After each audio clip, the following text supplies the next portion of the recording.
الحمد لله رب العالمين والعاقبة للمتقين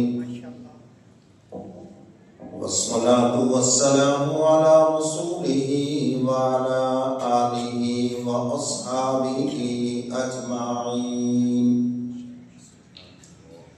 أما بعد فأعوذ بالله من الشيطان الرجيم. بسم الله الرحمن الرحيم. وأقيموا الصلاة وآتوا الزكاة وأقرضوا الله قرضا حسنا وما تقدموا لأنفسكم من خير تجدوه عند الله هو خيرا وأعظم أجرا واستغفروا الله إن الله غفور رحيم. صدق الله مولانا العظيم وصدق رسوله النبي الكريم ونحن على ذلك من الشاهدين والشاكرين والحمد لله رب العالمين. یا الہی جب تک کہ میرے جسم میں میری جان رہے میرے مولا تجھ پہ صدقے کہ تیرے محبوب پہ قربان رہے. میں رہوں یا نہ رہوں مگر یہ دعا ہے دل کی کہ دین احمد رہے اور عزت قرآن رہے. یا رب صلی وسلم دائما ابدا على حبيبك خير الخلق كلهم والحبيب الذي ترجى شفاعته لكل عون من الأهوال مفتهم. درود پاک پڑھ لیں سب حضرات محفظ سے.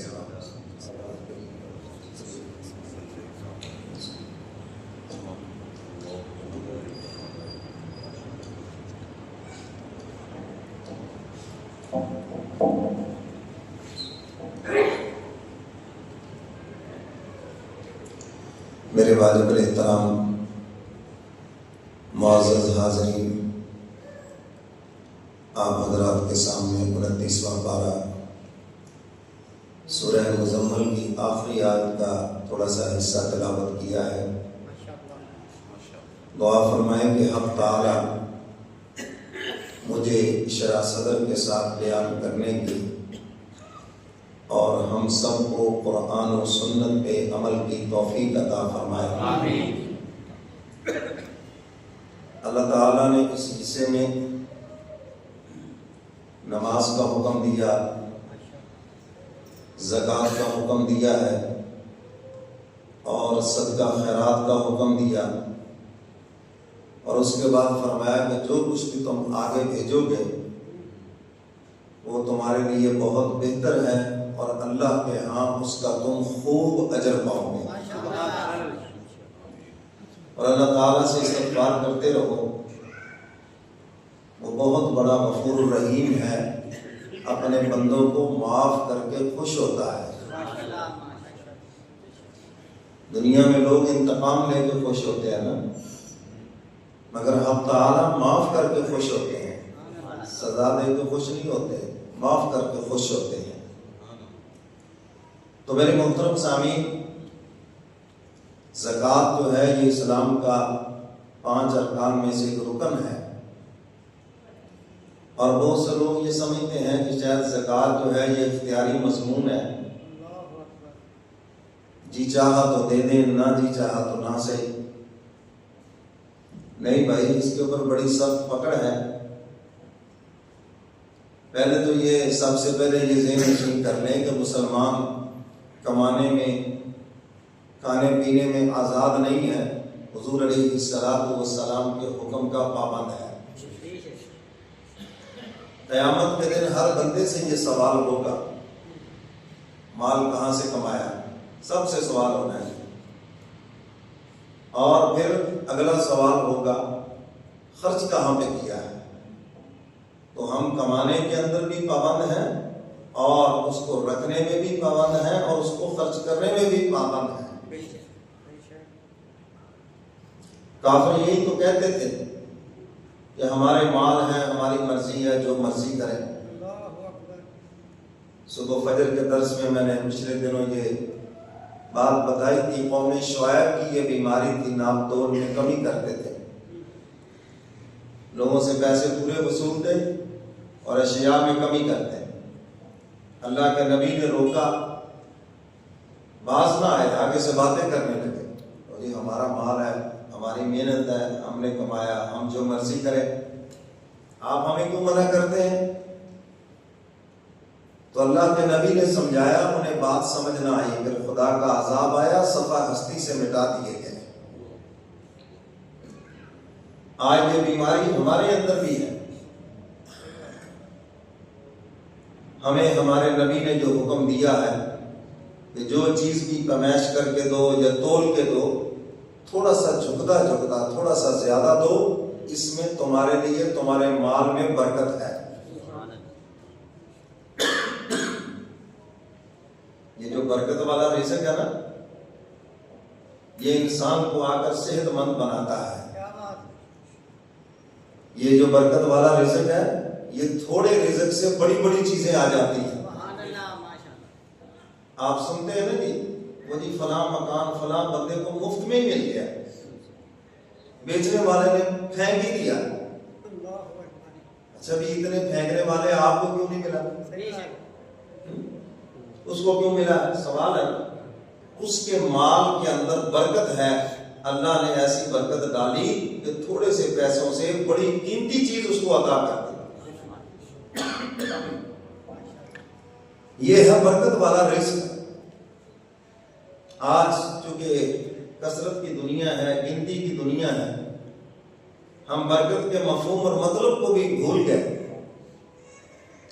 جو رزق برکت والا ہوتا ہے، وہ رزق آ کر تمہاری صحت بناتا ہے، اولاد کو فرما بردار بناتا ہے، تمہارے اندر کا سکون بحال کرتا ہے۔ تھوڑے رزق میں اللہ تعالیٰ اتنی برکت ڈالتے ہیں، زیادہ پیسوں سے جو چیزیں آنی ہیں وہ تھوڑے پیسوں سے آ جاتی ہیں۔ رزق میں برکت ہے۔ تو میرے محترم سامعین، کفار یہ کہتے تھے مال ہمارا ہے، ہم چاہیں تھوڑا دیں زیادہ دیں، آپ کیوں منع کرتے ہیں؟ تو آج یہ بیماری ہمارے اندر بھی آئی ہے۔ ماشاءاللہ سارا بازار مسلمانوں کا ہے، وہ جس دن چیکنگ والے کنڈے تولتے ہیں آ کر، ماشاءاللہ پھر سارے کتبوں کی اولاد ہی نکلتے ہیں نا۔ تو یہ لمحہ فکریہ ہے، کوئی کافروں کا بازار نہیں ہے، یہ مسلمانوں کا بازار ہے۔ حاجی آپ گرنا شروع کریں تو آپ کو پورے بازار میں حاجی نہیں گنے جائیں گے، دیندار نمازی گنے نہیں جائیں گے، اور ہونا بھی چاہیے، ایسے ہی ہونا چاہیے، اتنے زیادہ ہی ہونے چاہیے، لیکن ایماندار، دیانتدار اور سچا تاجر یہ آپ کو بڑی مشکل سے ملیں گے۔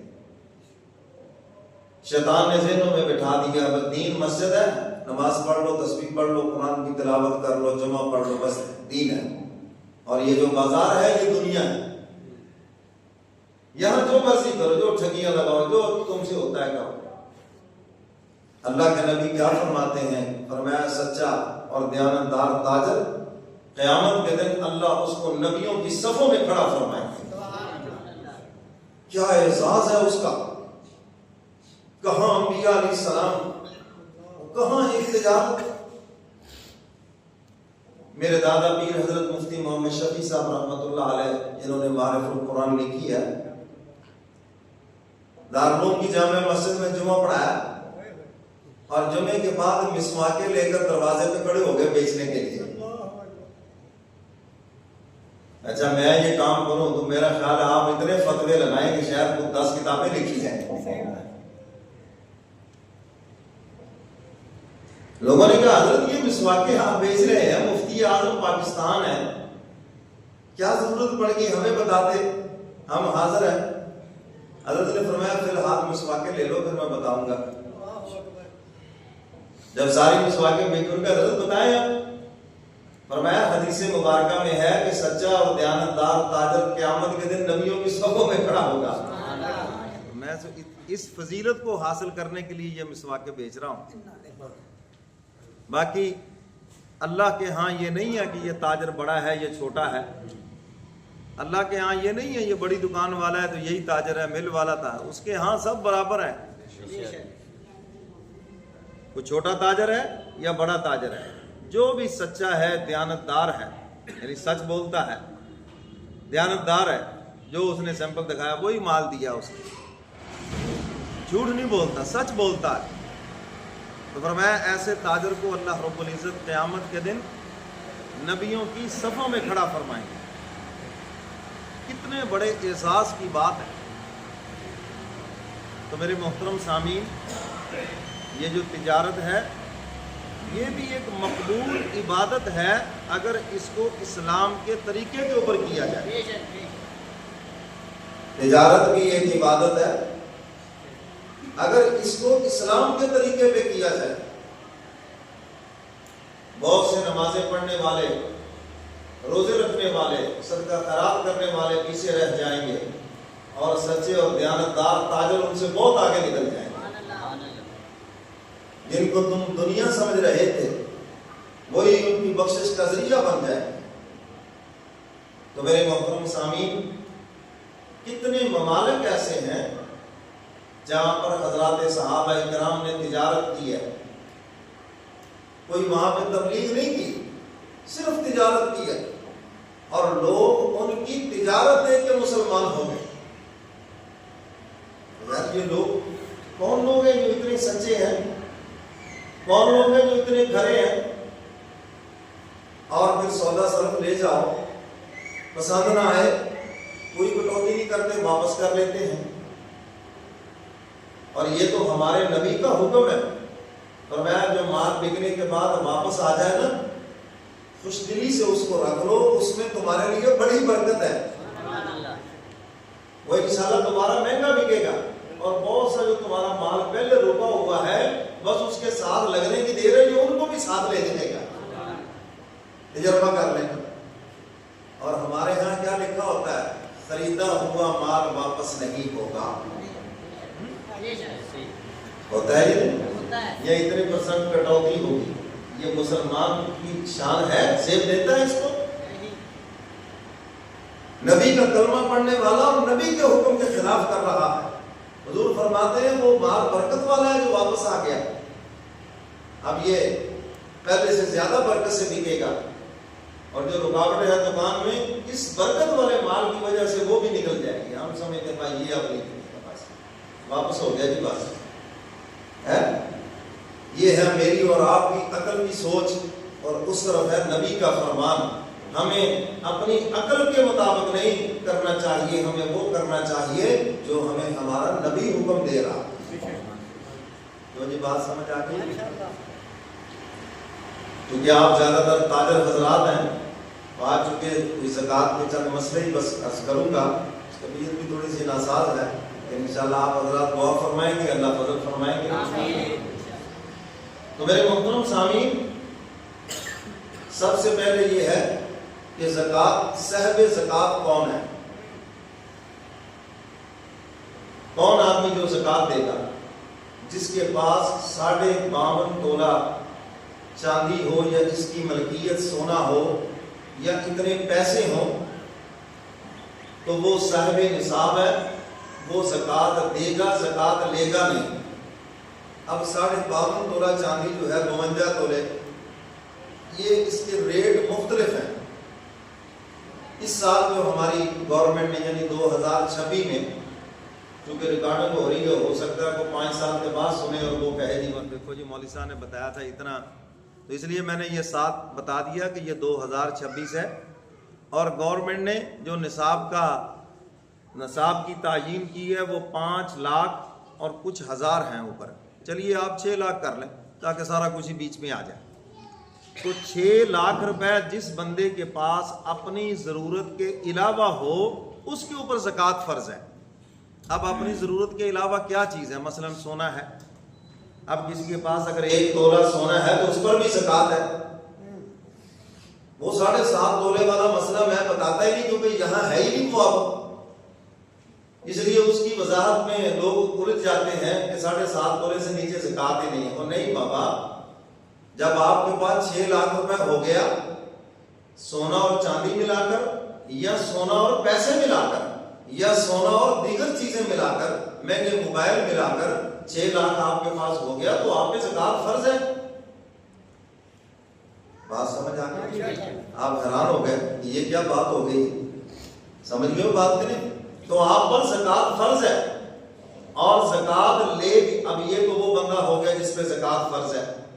اب اس کے پاس مال تجارت ہے. چلیے پہلے اسی کی وضاحت کر دیتا ہوں. مال تجارت دکان ہے آپ کی. اب اس کا حساب کیسے لگانا ہے؟ ہول سیل ریٹ لگا لیں. آسان طریقہ ہے کہ اگر میں آج ساری دکان اکٹھی بیچوں تو کتنے کی بکے گی؟ فرض کر لیں 10 لاکھ کی بکے گی تو 10 لاکھ روپے آپ نے اس کی زکوٰۃ دینی ہے. اگرچہ پرچون میں آپ اس کو 15 لاکھ میں بیچ لیں وہ الگ بات ہے. یہاں پہ ہول سیل ریٹ لگنا ہے کہ ابھی میں اگر اس کو سیل کروں تو میری دکان کتنے کی ہے. تو کتنا آسان ہے، سارا ریٹ لگائیں. یہ جو آپ ایسے دے دیتے ہیں نا اندازے سے، ایسا نہ کریں. اس سے آپ کی زکوٰۃ پھر پوری ادا نہیں ہوگی اور مال میں برکت بھی نہیں ہوگی. اسی لیے تو اس کے اثرات مرتب نہیں ہوتے. تو دکان کا پورا ہول سیل ریٹ لگا لیں. اس کے بعد جو لوگوں سے پیسے لینے ہیں وہ بھی بیچ میں جمع کر لیں اور اس کے بعد جو آپ نے پیسے دینے ہیں وہ نکال لیں. مارکیٹ کے دینے ہیں، ویسے کسی سے قرض سب نکال لیں. اب جو باقی بچا ہے اس پہ زکوٰۃ ہے. اب اس میں ایک تھوڑا سا اور بھی ہے، جو پیسے لوگوں سے لینے ہیں بعض پیسے آپ کے پھنس گئے ہیں، امید بھی نہیں ہے. ایک مرتبہ تو ان کی زکوٰۃ دیں. اگر سال گزر گیا پھر بھی وہ پیسے نہیں ملے تو پھر بریک کر دیں. جب پیسے مل جائیں تو پھر زکوٰۃ دیں. ٹھیک ہے نا؟ تو باقی جو روٹین کا آپ کا لین دین ہے وہ سارا نکلے گا، جمع ہوگا. جو بھی ہے جو لینے ہیں وہ جمع ہو جائیں گے، جو دینے ہیں وہ نکل جائیں گے. اب اس کے علاوہ اور زکوٰۃ ہے آپ کے سونے کے اوپر. بیگم کے پاس سونا ہے، اگرچہ اس کے ذمہ ہے کیونکہ وہ اس کی مالک ہے تو وہی زکوٰۃ ہے. اگر زکوٰۃ نہ دی جائے تو جوتے اسی کو پڑیں گے. قیامت کے دن شوہر سے نہیں پوچھا جائے گا. جو سونا عورت کے والدین نے اس کو دیا اس کی بھی وہ مالک ہے. جو حق مہر کے اندر لکھا اس کی بھی مالک ہے. جو شرائط کے اندر نکاح نامے میں لکھا ہوتا ہے کہ 5 تولہ 2 تولہ زیور دلہا والوں کی طرف سے دلہن کی ملکیت رہے گا تو اس کی بھی یہ مالک ہے. یہ سارے سونے کی اس نے زکوٰۃ دینی ہے. اور جو سونا گھر والے ڈالتے ہیں اور کوئی پوزیشن نہیں بتاتے، نہ یہ بتایا کہ بچی کا ہے نہ بتایا ہمارا ہے، تو وہ سونا شوہر کا ہوتا ہے. سمجھ گئے کہ نہیں؟ کیونکہ ہمارے یہاں قانون یہ ہے تو ظاہر قانون کو بھی فالو کریں گے. تو یہ سونا شوہر، ہاں اگر شوہر کہہ دے یا شوہر کے گھر والے کہتے ہیں بھی ہم نے آپ کو ڈال دیا اب یہ آپ ہی کا ہے تو اس کی بھی پھر وہ مالک بن گئے. تو اب اس کی بھی 2.5% زکوٰۃ ہے. 1 لاکھ میں 2,500 روپے سونے کی بھی قیمت لگے گی. ایسے جو خالص سونا ہے، کاٹ پاٹ ملاوٹ موتی چوتی سب نکل جائیں گے. جو اصل سونا ہے آپ کسی سنارے سے فرض کر لیں، اس کا ریٹ لگا دیتے ہیں جی میں نے آپ کو بیچنا ہے، کتنے کا بکے گا؟ وہ کاٹ چھانٹ کر کے ہے. یہ واحد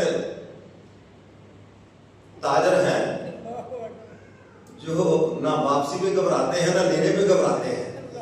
کبھی کسی سنارے کے ہاں دیکھا آپ نے کہ خریدا ہوا مال واپس نہیں ہوگا. یہ تو کہتے ہیں آؤ گے تو کیا لے کے آؤ گے، جاؤ گے تو کیا دے کے جاؤ گے. 2 منہ والی چھری ہے ان کے پاس ہے. تو میرے محترم سامعین اب اس سے آپ ریٹ لگوا لیں. یہ محبت کی باتیں بھی ساتھ ساتھ چلتی ہیں. اللہ معاف کرے، ہماری کوئی ان سے دشمنی تھوڑی ہے. تو میرے محترم سامعین لیکن ہمارے ہاں جو سونے کی تجارت ہے یہ اسلام کے اصول کے بالکل خلاف ہے. اسلام کے اندر 17 کیرٹ 18 کیرٹ کے حساب سے ریٹ ہے. یہاں پر لکھا جاتا ہے خالص سونے کے زیور، حالانکہ خالص ہوتے ہی نہیں، بنتا ہی نہیں ہے سونا جب تک اس میں کچھ ملاوٹ نہ ہو. ریٹ خالص کا لگائیں گے لیکن سونا خالص نہیں ہے. سمجھ گئے بات کریں؟ تو یہ اسلامی تجارت نہیں ہے سونے کی یہاں پر. تو بہرحال آپ نے اس کا ریٹ لگوا لیا. آپ کے پاس فرض کریں 10 تولے ہیں، لیکن سنیارے نے کہا کہ آپ کو 8 تولے کے پیسے ملیں گے، تو اسی کی آپ نے زکات دینی ہے۔ تو میرے محترم سامعین، اب یہ تو ہے مال زکات، جس کی میں نے تھوڑی سی تشریح کر دی۔ مزید اگر کوئی اور بات آپ کے ذہن میں ہو تو جمعہ کے بعد پوچھ لینا، یا بعد میں جس کی ضرورت ہو پوچھ لینا۔ اب دوسری طرف آئیں کہ زکات کون لے گا؟ زکات وہ لے گا جس کے پاس 6 لاکھ روپے اس کی ضرورت سے زائد نہ ہو۔ اب ایک بات یہ بھی ذہن میں رکھ لیں، مکان پہ زکات نہیں ہے چاہے وہ 10 کروڑ کا ہو، دکان پہ زکات نہیں ہے چاہے وہ 50 کروڑ کی ہو، فیکٹری پہ زکات نہیں ہے، اس کے سامان پہ زکات نہیں ہے، گاڑی پہ زکات نہیں ہے، چاہے کچھ بھی ہے، سمجھ گئے کہ نہیں؟ ان پہ کوئی زکات نہیں ہے۔ ہاں البتہ اگر مکان، پلاٹ، گاڑی سیل کی نیت سے، پروفٹ کی نیت سے لی ہے تو پھر سارے مال کے اوپر زکات ہوتی ہے، کیونکہ پھر یہ مال تجارت بن گیا۔ جیسے لوگ پراپرٹی کا کاروبار کرتے ہیں، پلاٹ بیچتے ہیں یا اور جو بھی کام کرتے ہیں، تو بھائی پھر یہ سارا کا سارا جو ہے یہ مال تجارت بن جائے گا، پھر سارے مال پر زکات ہے۔ تو اگر کسی کے پاس رہنے کے لیے گھر ہے، دکان ہے، تو اس کے اوپر کوئی زکات نہیں ہے، زکات ہے پیسے کے اوپر۔ اب جو زکات لینے والے ہیں، لوگ مسئلہ پوچھتے ہیں جی بیوہ ہے، اس کے پاس مکان ہے، تو میں نے کہا مکان ہے پھر کیا ہو گیا، ٹھیک ہے، لیکن یہ بات یاد رکھنا کہ بیوہ ہونے کی وجہ سے زکات نہیں لگے گی، زکات لگے گی مستحق ہونے کی وجہ سے۔ اگر اس بیوہ کے پاس 1 تولہ سونا ہے، بالکل اس کو زکات نہیں لگے گی۔ بیوہ کی لگژری زندگی ہے، گھر میں فریج ہے، ٹی وی ہے، LCD لگی ہوئی ہے، موبائل لاکھ روپے کا رکھا ہوا ہے، یہ لگژری زندگی ہے، تو اس کو بھی زکات نہیں لگے گی۔ اور یہ جو پہننے کے لیے سوٹ ہیں، یہ 3 سے زیادہ نہ ہو، گرمیوں سردیوں کے 3 گرمیوں کے 3 سردیوں کے۔ اب اس کے پاس 25 سوٹ بھی ہیں، 15 جوتے بھی ہیں، اور جناب اس کے پاس سونا بھی ہے، اور آپ کو بس ایک ہی بات بتائے گی کہ بیوہ ہے، تو ہر بیوہ کو زکات نہیں لگتی۔ سمجھ آ رہی ہے ماشاءاللہ؟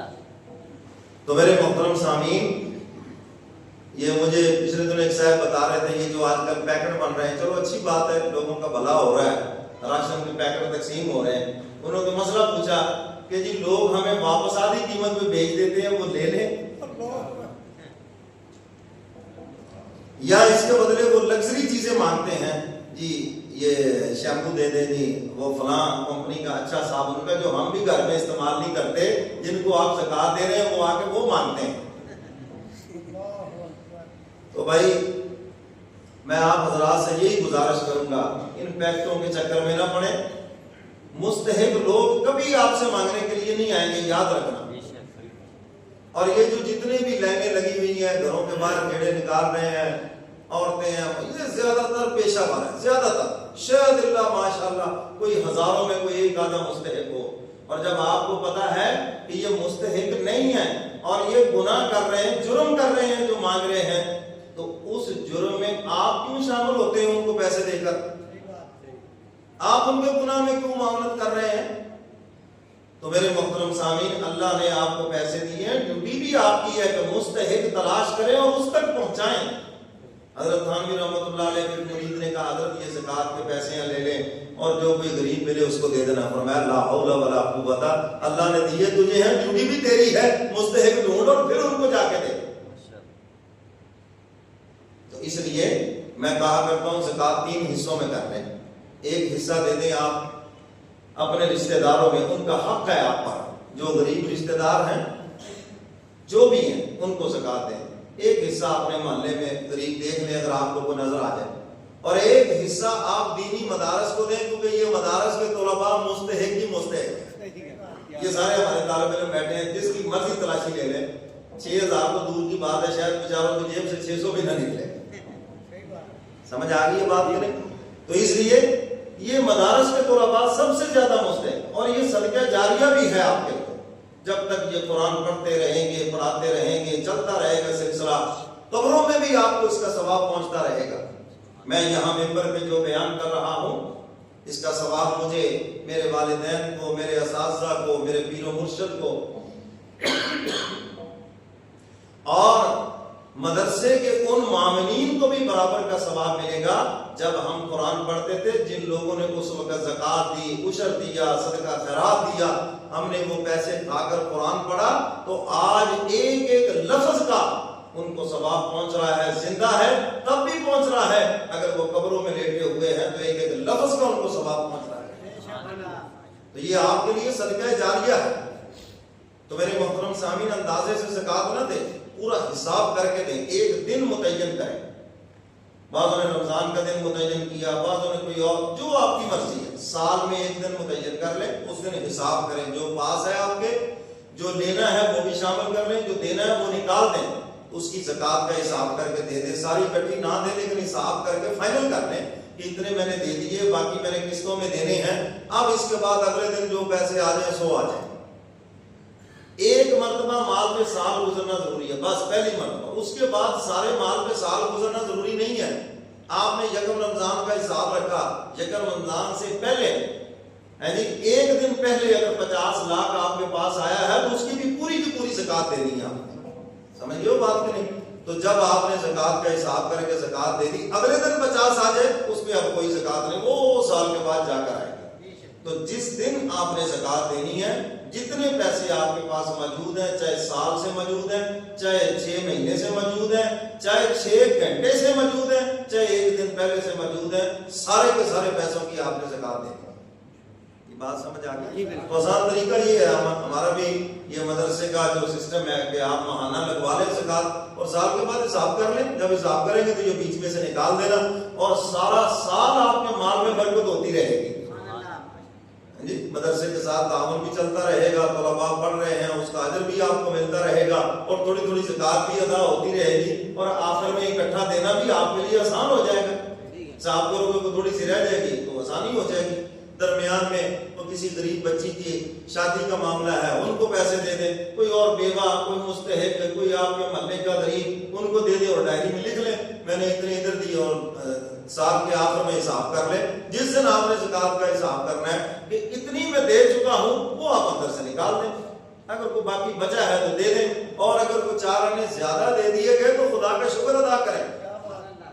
اور یہ بھی آپ کو بتا دوں، جتنی زکوٰۃ آپ دیں گے نا اس سال حساب کر کے دینا، اگلے سال آپ کی زکوٰۃ زیادہ ہوگی، تھوڑی کبھی بھی نہیں ہوگی۔ جاؤ جا کے، یہ میرا چیلنج ہے، آپ کے بزنس پہ کبھی سوال نہیں آئے گا، سمیشیں بیچ میں آئیں گی، لیکن آخر میں جا کے جب حساب کرو گے تو پیسے پھر زیادہ ہوگا۔ اللہ کہتے میرے اوپر اعتماد تو کر کے دیکھو تو صحیح، اعتماد کر کے کہاں کہاں سے اور کیسے کیسے تمہیں رزق دوں گا، تم خود بھی حیران ہو جاؤ۔ تو اس آیت مبارکہ میں حق تعالیٰ نے اسی چیز کو بیان فرمایا، فرمایا وَأَقِیمُوا الصَّلَاةَ وَآتُوا الزَّکَاةَ۔ حق تعالیٰ فرماتے ہیں نماز پڑھو، یہ اسلام کا رکن ہے۔ کلمے کے بعد کون سی چیز ہے؟ نماز۔ کلمے کے بعد کون سی چیز ہے؟ نماز۔ آپ مسلمان ہوتا ہے تو اگلی چیز کیا ہے؟ نماز۔ یہاں بڑے ڈھیلے سے بولے ہیں، اسلام قبول کرنے کے بعد اگلا حکم نماز کا ہے۔ جی، ہم تو ابھی تک وہاں ہی نہیں پہنچے، تو کہاں سے کامل مسلمان اور کامل ایمان والے بنیں گے بھائی؟ ابھی تک تو یہاں ہی نہیں پہنچے ہم۔ تو میرے محترم سامعین، ان چیزوں پہ نظر کریں، گھر پہ نظر کریں، بچے بے نمازی ہیں تو آپ کی پوری توجہ ادھر چاہیے، ان کو ترغیب سے، پیار سے، محبت سے نماز کے لیے ان کو لے کر آئیں، نماز جمعہ میں لے کر آئیں، نمازوں میں لے کر آئیں، تاکہ وہ آج عادت کی نماز پڑھیں گے، انشاءاللہ کل کوئی عبادت کی نماز پڑھیں گے۔ اگر ان کو عادت ہی نہ پڑی، میں اسی لیے چھوٹے بچوں سے گھبراتا نہیں ہوں، مسجد میں آ جائیں بس یہی کہتے ہیں ذرا پیچھے کرتے ہیں، شور نہ کریں ان کو ذرا، کیونکہ آج اگر یہ بچے آئیں گے نہیں تو کل کو یہ بڑے ہو کے کیسے آئیں گے؟ آج آئیں گے، ان کو عادت پڑے گی۔ میرا والد، میرا دادا مجھے مسجد میں لے کے جایا کرتا تھا، یہ ہمارے جانے کے بعد پھر اس مسجد میں آئیں گے، نماز پڑھیں گے انشاءاللہ بالعزیز۔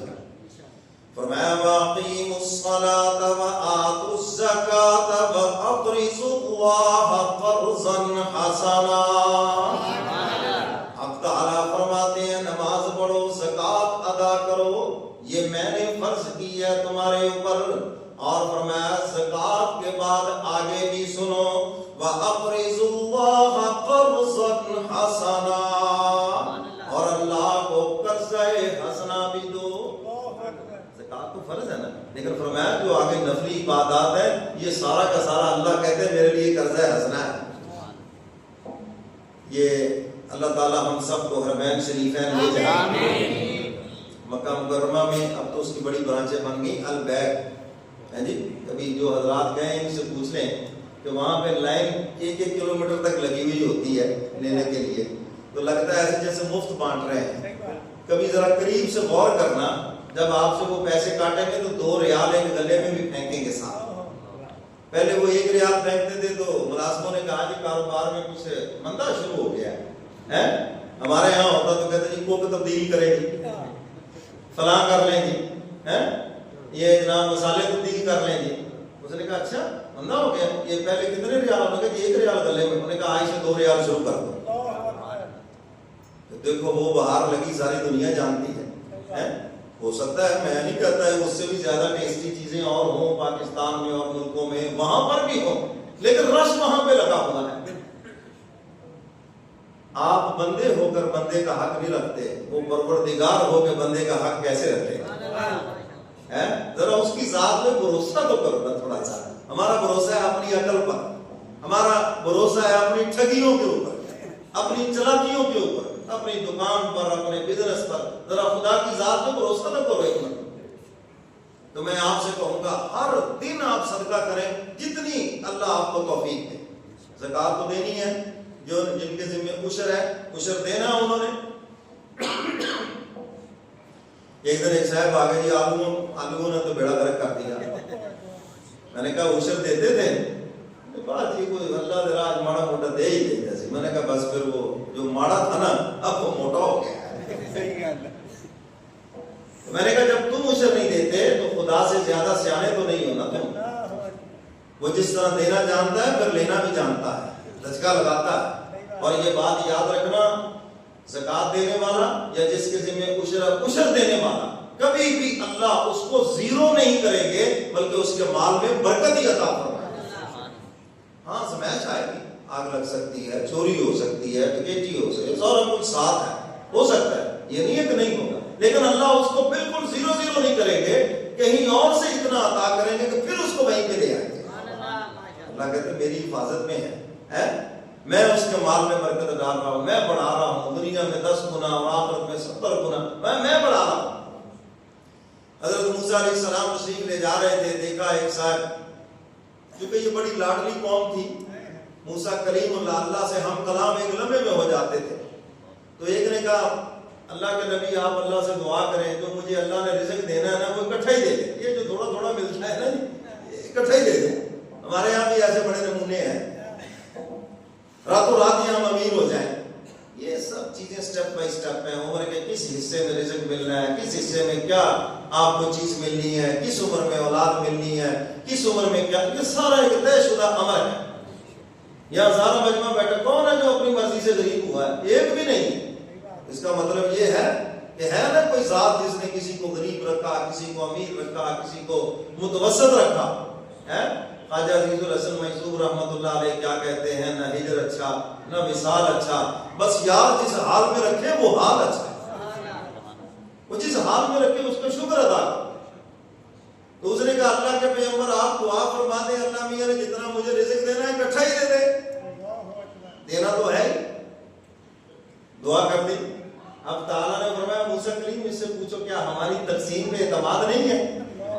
ہم کوئی تمہارا حصہ کسی اور کو دے دیں گے؟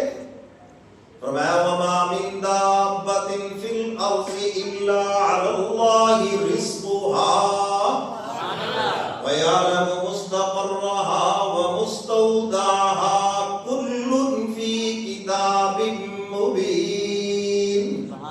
اب تعالیٰ فرماتے ہیں زمین پر کوئی جاندار ایسا نہیں جس کا رزق ہمارے ذمہ نہ ہو.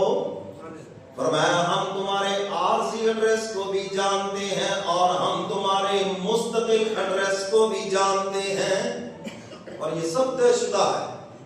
کلن فی کتاب، سب لکھا ہوا ہے، کوئی تمہاری عقلوں پہ رزق نہیں. اگر عقلوں پہ رزق ہوتا ہے جتنے بے وقوف ہیں یہ سارے بھوکے مر جاتے. لیکن تم دیکھتے ہو پاگل بے عقل وہ اربوں خربوں کی جائیداد کے مالک ہیں اور بڑی بڑی عقلیں مالک، سارے شہر کو عقلیں بانٹنے والے جوتے جڑ کھاتے پھرتے. اس کا مطلب یہ کہ رزق کی تقسیم اللہ کے ہاتھ میں ہے. اب تعالیٰ فرماتے ہیں ہماری تقسیم پہ کیا کوئی اعتماد نہیں؟ یہ اعتماد تو ہے بس جی چاہتا ہے آپ اکٹھا دے دیں. دعا قبول ہو گئی، جو اس کے مقدر میں تھا، فرض کر لیں 10,000 تھا، 10 کروڑ تھا، جو بھی تھا اکٹھا مل گیا. اب اللہ کی شان کہ اس نے سارا کا سارا اسی مجلس میں صدقہ کر دیا. کیا کر دیا؟ موسیٰ کلیم تشریف لے گئے. کچھ وقت کے بعد گزر ہوا ادھر سے، کہنے لگے یار وہ اس بیلی کا بھی پتہ کریں، وہ جس نے سارا مانگا تھا اس کا کیا بنا؟ ساتھ والوں نے کہا کہ وہ بھوکا مر گیا ہوگا، سارا بانٹ دیا، اس کے پاس کیا رہا. لیکن جب گئے تو وہاں دیکھا وہ باغ و بہار، نوکر چاکر، ٹھاٹ باٹ، مویشی، وہ بڑی چہل پہل. بلایا اس کو، آ گیا بھائی. ہاں بھائی بڑی بہاریں لگی ہوئی ہیں. انہوں نے کہا اللہ کے نبی، اللہ کا وعدہ نہیں ہے کہ جو میرے رستے میں ایک دے میں اس کو 10 دیتا ہوں، اب میرا یہ رزق 10 گنا بڑھ گیا ہے. اب تو جتنا مجھے ملا تھا اتنا میں ہر سال دیتا ہوں، تو میرے رزق میں اضافہ در اضافہ ہوتا چلا گیا. عقل کہتی ہے جوڑ کے رکھو پھر تیرے پاس پیسے زیادہ ہوں گے. اللہ کہتے ہیں وَأَنفِقُوا، مال کو خرچ کرو گے پھر زیادہ ہوگا. مال خرچ کرنے سے بڑھتا ہے، راہ خدا میں خرچ کرنے سے بڑھتا ہے. عقل کہتی نہیں جوڑ کے رکھنا ہے، ایک نہیں خرچ کرنا. عقل کے پیچھے لگو گے تو یہیں کھڑے رہو گے جہاں کھڑے ہو، اور خدا کے پیچھے لگو گے تو انشاءاللہ آئندہ سال ہی آپ کی پوزیشن بہت اوپر چلی جائے گی. کر لینا تجربہ. میں نے پچھلے دنوں ایک ہمارا جلسہ تھا ادھر دنیا پور میں، تو علماء بہت بیٹھے تھے اسٹیج پر. میں نے کہا مولوی امیر کیوں نہیں ہوتے؟ میں نے کہا اس کی وجہ یہ ہے کہ ہم لوگوں کو صدقے کا کہتے ہیں، خود نہیں کرتے. لوگوں کو کہتے ہیں فوت ہو گیا جی صدقہ کرو. میں نے کہا کبھی مولوی صاحب نے بھی کو کیا ہے نہیں، ان کی والدہ صاحبہ فوت ہو گئی، آج وہ سب کے لیے روٹی ہے.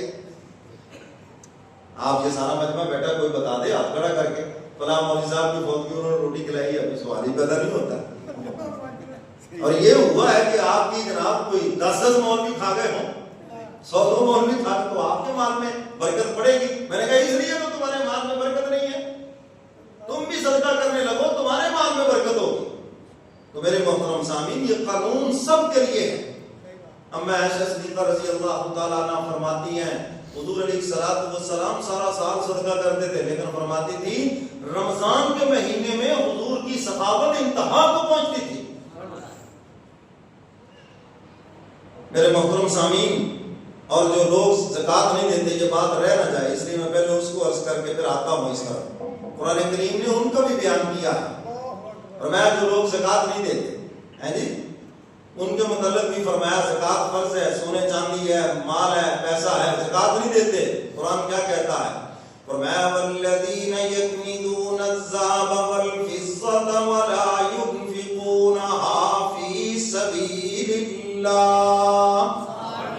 اب تعالیٰ فرماتے ہیں جو لوگ سونا چاندی جمع کرتے ہیں، پیسہ جمع کرتے ہیں، ولا ينفقونها فی سبیل اللہ، اللہ کے راستے میں خرچ نہیں کرتے، فرمایا فبشرهم بعذاب علیم. اب تعالیٰ فرماتے ہیں ایسے لوگوں کو دردناک عذاب کی خوشخبری سنا دو. پھر کیا ہوگا؟ قرآن کہہ رہا ہے، یہ کسی مولوی کا فتویٰ نہیں ہے بھائی، قرآن کہہ رہا ہے یوم یحمى علیہا فی نار جہنم فتکوی بہا جباہہم وجنوبہم وظہورہم ھذا ما کنزتم لانفسکم فذوقوا ما کنتم تکذبون فذوقوا ما کنتم تکذبون. اب تعالیٰ فرماتے ہیں پھر تپایا جائے گا اس سونے کو، چاندی کو، مال کو، اور اس کو آگ سے گرم کر کے پیشانیوں کو، پہلو کو اور پیچھ کو داغا جائے گا. ھذا ما کنزتم لانفسکم، یہ ہے وہ خزانہ جس کو تم نے جمع کر رکھا ہے، یہ ہے وہ تمہارا مال میں کہتے تھے میرا میرا میرا، میری مرضی، میں جو یہ ہے وہ. ھذا ما کنزتم لانفسکم فذوقوا ما کنتم تکنزون. میں چکھو مزہ اس جمع کرنے کا، فذوقوا چکھو، ذائقہ سے ہے نا لفظ، ذوقوا چکھو ما کنتم تکنزون، جو تم نے جمع کر رکھا تھا. مال ہے، چاہے وہ سونا ہے چاہے وہ چاندی ہے، جو تم نے جمع کر چکھو اس کا مزہ۔ تو میرے محترم سامعین، نہ ہم کمانے میں آزاد ہیں، نہ رکھنے میں آزاد ہیں، نہ خرچ کرنے میں آزاد ہیں، بلکہ اللہ اور اس کے رسول کے حکم کے پابند ہیں۔ نبی کا طریقہ ہو اور اللہ کا حکم، ہم پابند ہیں اس کے۔ عشر نہیں دیتے تو پھر یہ زوال نہیں آئے گا فصلوں پر، تو اور کیا ہوگا؟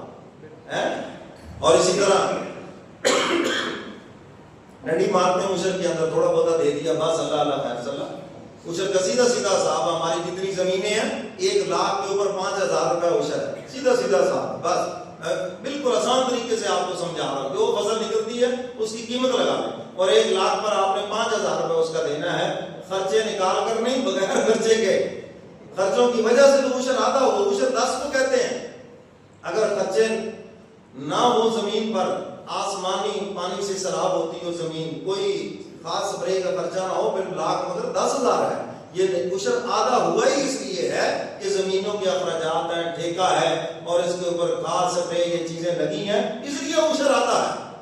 تو بھئی آپ عشر ادا کریں گے، آپ کی زمینیں، آپ کی فصلیں محفوظ رہیں گی، اور انشاءاللہ العزیز فصلوں کی بے قدری بھی نہیں ہوگی، اللہ کوئی نہ کوئی سبب بنا دے۔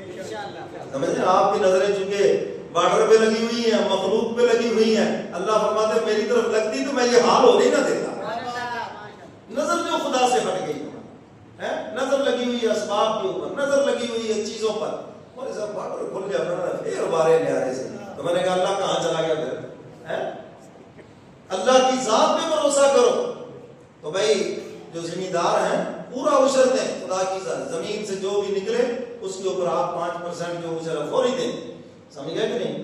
تو بھائی اس کا پھر فائدہ کیا ہوگا؟ آپ کی اس تجارت میں، آپ کی اس فصل کے اندر برکت ہوگی، پھر انشاءاللہ فصلیں جو ہیں اس طرح خواری کا سامنا نہیں کریں گی، اللہ اس میں ایسی برکت ڈالیں گے خود حیران ہو جاؤ۔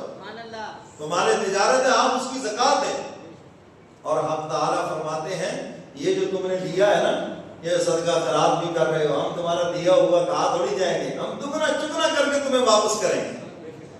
فَيُضَاعِفَهُ لَهُ أَضْعَافًا كَثِيرًا، دگنا چگنا کر کے ہم تمہیں واپس کریں گے، ہم اس میں کمی نہیں آنے دیں گے، تمہارے مال پھر ہماری حفاظت میں چلا جائے گا، اور اللہ کی حفاظت سے کوئی چھین سکتا ہے؟ اللہ کی حفاظت میں جو مال ہو کبھی اس کا نقصان نہیں ہو سکتا۔ کتنے لوگ آپ نے دیکھے کہ ان کا سونا کہیں گم ہوا تو وہ گھر بیٹھے اطمینان سے کہتے جی میں نے زکات دیا، کہیں نہیں جائے گا، اور پھر آپ دیکھتے ہیں کچھ دنوں کے بعد مل جاتا ہے۔ ازمائش تو آتی ہے مال پر، لیکن مل جاتا ہے کیونکہ وہ اللہ کی حفاظت کے اندر ہے۔ تو میرے محترم سامعین، جب آپ زکات دیں گے، عشر دیں گے، آپ کا مال اللہ کی حفاظت میں چلا جائے گا، اللہ اس کو کبھی ضائع نہیں ہونے دیں گے، اور اس کے ساتھ ساتھ صدقہ خیرات کریں، جی عند اللہ خیر، اللہ کے ہاں بہتر اجر پاؤ گے قیامت کے دن جا کر، اور اللہ سے استغفار کرو، اور وہ ذات بڑی معاف کرنے والی ہے۔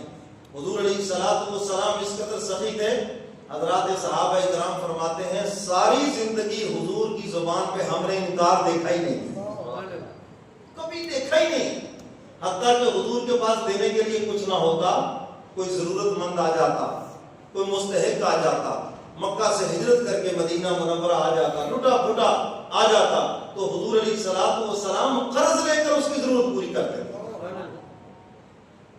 ایک دن حضور علیہ الصلوۃ والسلام مغرب کی نماز پڑھانے کے لیے تشریف لائے، تکبیر ہو گئی، حضور مصلی پہ کھڑے ہیں، پھر گھر تشریف لے گئے، کچھ دیر کے بعد واپس تشریف لائے، پھر نماز پڑھائی۔ حضرات صحابہ کرام نے بعد میں پوچھا اللہ کے محبوب آج ایک نئی چیز دیکھنے میں آئی جو ہم نے پہلے نہیں دیکھی۔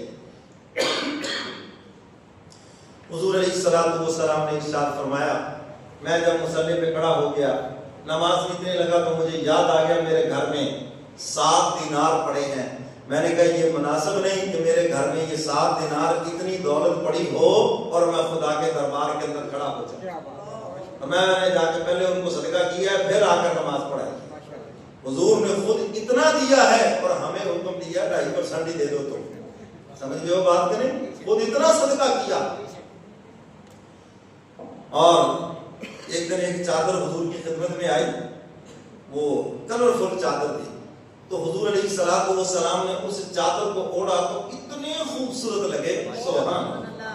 آپ علیہ الصلوۃ والسلام کی یہ جو گردن مبارک تھی نا، یہ ایسے چمکتی تھی جیسے چاندی چمکتی تھی، حضرت علی رضی اللہ تعالیٰ عنہ حضور کے اوصاف لکھے ہیں نا، انہوں نے سب سے زیادہ جمع کیے ہیں، میرے محبوب کی آنکھ ایسے ہے، محبوب کی زلفیں ایسی ہیں، محبوب کی ادائیں ایسی ہیں. انہوں نے لکھا کہ حضور کی جو گردن مبارک تھی وہ چاندی کی طرح چمکتی تھی، اور حضور علیہ السلام کو چادر گفٹ ملی تو آپ نے اس کو اسی وقت اوڑھ لیا، اس کا دل خوش کیا. تو یہاں سے یہ مسئلہ نکلا ہے، اگر کوئی آپ کو ہدیہ دے نا، گفٹ دے، تو اس کو لے لو اور اس کا دل خوش کرنے کے لیے کہہ دو کہ بڑی ضرورت تھی اس کی، چلو ماشاءاللہ آپ لے آئے.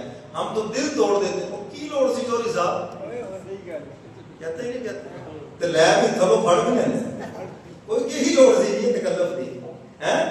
عجیب یار بات ہے، جب آپ اس کو لے رہے ہیں تو اس کا دل کیوں خراب کر رہے ہیں؟ ماشاءاللہ آپ وہ چیز لے آئے جس کی بڑی ضرورت تھی، وہ خوشبو لے کر آیا، حضور پسند فرماتے تھے، اور حضور علیہ السلام اس کا شکریہ بھی ادا کرتے، دعا بھی فرماتے اس کے لیے، اور اس کو قبول بھی فرماتے.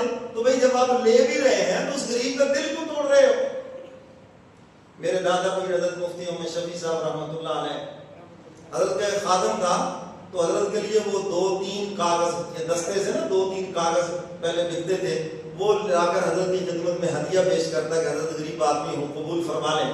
تو حضرت قبول فرماتے، اور میں 2-3 کاغذ کوئی حیثیت نہیں ہے، اور ساتھ ہی وہ کہتا آپ جو فتویٰ لکھتے ہیں مفتی ہیں، چلو آپ کے لکھنے کے کام آ جائیں گے. حضرت فرماتے ہیں اس سادہ آدمی کی یہ سادگی اور محبت کا یہ عالم، جب کبھی میرے پاس لکھنے کے لیے کاغذ ختم ہوتے تو مجھے وہ بابا جی یاد آتے ہیں. تو اس لیے کوئی ہدیہ دے، ہدیہ بھی اول وہی دو جو اگلے کے کام آ جائے. آپ بھی یہ کوشش کریں، اور سب سے بہترین چیز نقد پیسے ہیں. شادی بیاہ پر رشتہ داروں کو دیں، نقد پیسے دیں، بہن بھائیوں کو دیں، نقد پیسے دیں. ابھی عید کا موقع ہے، اگر تو آپ نے زکوٰۃ کے پیسے بھی دینے ہیں، ان کو لگتی ہے ان کو، تو آپ ان کو یہ زکوٰۃ کہہ کر نہ دیں، بلکہ گفٹ ہدیہ کہہ کے دے دیں. یہ صرف مدارس والے ہم لوگ آپ سے پوچھتے ہیں کہ یہ زکوٰۃ کے پیسے ہیں، صدقہ ہے، کیا چیز ہے، کیونکہ ہمارے ہاں جو زکوٰۃ کے پیسے ہم غربا کے کھانے میں لگاتے ہیں، تو اس لیے آپ سے پوچھتے ہیں. لیکن رشتہ داروں کو بتانے کی ضرورت نہیں ہے، آپ ان کو عیدی کہہ دیں، گفٹ کہہ دیں، جو مرضی کہیں، تو ہدیہ دیں، اور جو ہدیہ دے وہ دعا دے، وہ اس کا اظہار ایسے کرے کہ اس کی بڑی ضرورت تھی مجھے، تو آپ نے یہ جو ہدیہ دیا ہے، تو کسی کا دل نہ توڑے. اب تو ویسے بھی ہدیہ دینے والے رہ بھی بہت تھوڑے ہیں، جو ہیں چلو اللہ ان کو سلامت رکھے. سمجھ گئے کہ نہیں؟ تو میرے محترم سامعین، ہمارے حضرت مفتی تقی عثمانی صاحب، چونکہ ہمارا یہ پیر کرانا ہے، تو ان کو ایک آدمی نے ہدیہ دیا نماز کے بعد نا سلام لینے کے لیے. یہ لوگوں کا ایک طریقہ واردات ہے، یہ 100 روپے 50 یہاں رکھا اور آ کر ایسے چوروں کی طرح سلام لیا اور بیچ میں دے کے چلے گئے. یہ مولویوں نے اسی لیے تو نکالا ہے، نماز کے بعد مولوی صاحب سے سلام لے کے جائیں. بھائی نماز کے بعد سلام لینا، یا عید الفطر عید الاضحیٰ کے بعد یہ جبیاں ڈالنا، یہ ملنا، یہ کوئی سنت نہیں ہے، کوئی علیحدہ اس کا ثواب نہیں ہے.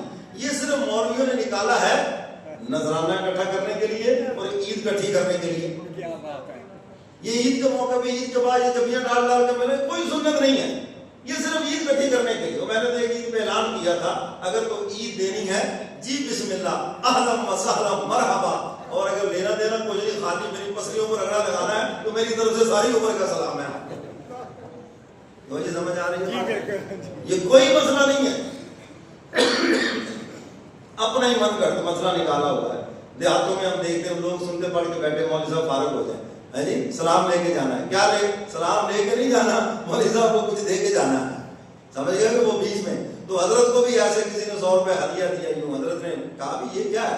کہتے جی یہ ہدیہ ہے. تو میں ایسے چوروں کی طرح کیوں دے رہے؟ کھولو اس کو، آؤ باہر دوبارہ واپس. حضرت نے بھیجا، فرمایا آؤ، ہدیہ دینا بھی سنت ہے، ہدیہ لینا بھی سنت ہے. آپ ایک ثواب کا کام کر رہے ہیں، چوروں کی طرح کیوں کر رہے ہیں؟ تو اس لیے ہدیہ آپ دیں، دینا چاہیے. آپ اپنے والدین کو گفٹ دیں، اپنے اساتذہ کو دیں، اپنے پیر و مرشد کو دیں، اپنے محلے کے مولانا صاحب کو دیں، قاری صاحب کو دیں، حافظ اور ان کو دینا چاہیے. رمضان کے مہینے میں زیادہ دینا چاہیے. ان کی بھی ضروریات ہیں، ان کے بھی بچے ہیں جو قرآن سنا رہا ہے، جو بچوں کو قرآن پڑھا رہا ہے، آپ کے بچوں کو گھر میں آ کے قرآن پڑھاتا ہے، آپ کو نماز پڑھاتا ہے، ان کی خدمت کرنی چاہیے اور ہدیہ ان کو دینا چاہیے. دیں گے نا انشاءاللہ. جہاں سے بھی آپ آئے ہیں علماء بتا دیتے ہیں، مولوی صاحب ہمارا وہ فلاں بندہ آپ کے پیچھے جمعہ پڑھتا ہے، ماشاءاللہ جب سے جانے لگا میری خدمت بھی کرنے لگا. سمجھ گئے ہو بات کریں؟ تو اس لیے علماء کو ان کو ہدیہ دینا چاہیے. تو حضور علیہ الصلوۃ والسلام کو ہدیہ پیش کیا تو آپ نے فرمایا بہت اچھی چادر ہے. آپ نے اس کا دل خوش کرنے کے لیے فوراً اس کو اوڑھ لیا. تو وہ چونکہ کلرفل تھی اور آپ علیہ الصلوۃ والسلام کا رنگ مبارک اتنا صاف اور خوبصورت تھا.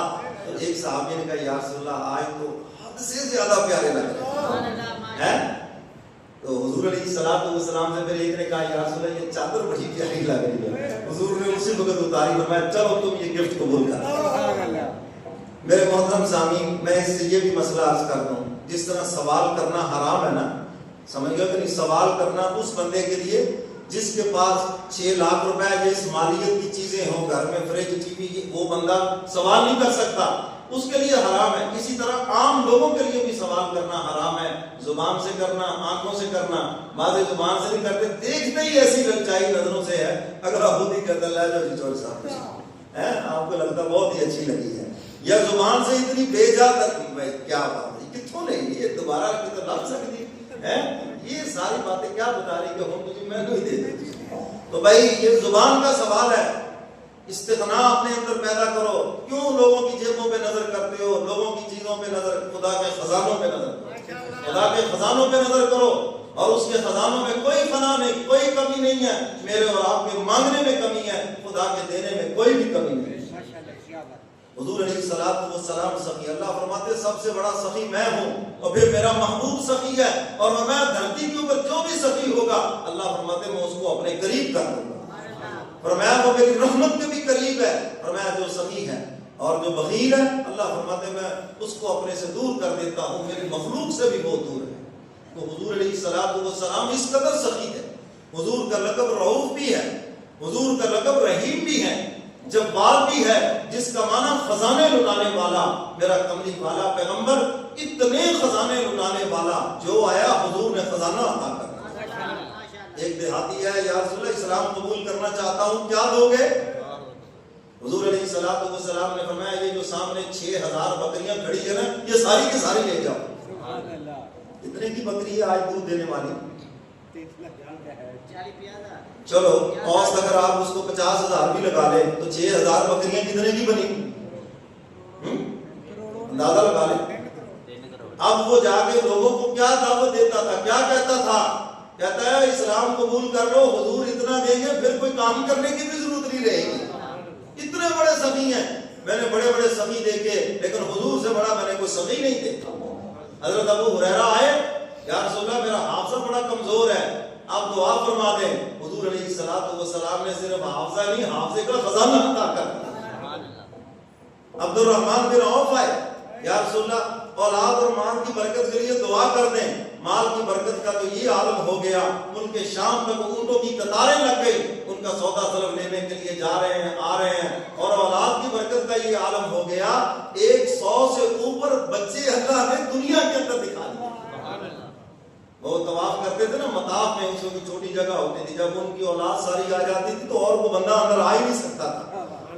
بیٹے دوتے پوتے 100 کی تعداد میں وہ طواف کرتے تھے, باقی بندوں کو انتظار کرنا پڑتا تھا. تو حضور علیہ الصلوۃ والسلام سے تو جس نے مانگا خزانہ دے دیا. حضور بیٹھے, حضور فرما رہے میری امت کا ایک طبقہ ہے جو بغیر حساب کتاب کے جنت میں جائے گا. ایک دیہاتی سیدھے سادے صحابی حضرت عکاشہ اٹھ کے کھڑے ہو گئے, یا رسول اللہ میرے لیے دعا فرما دیں, اللہ مجھے اس طبقے میں داخل کر دے. حضور فرماتے تو صرف داخل ہی نہیں ہوا بلکہ قیامت تک جتنے لوگ آئیں گے تو سب کا سردار بھی ہے, سب کی قیادت تو کرے گا. حضرت عکاشہ ان کا نام ہے.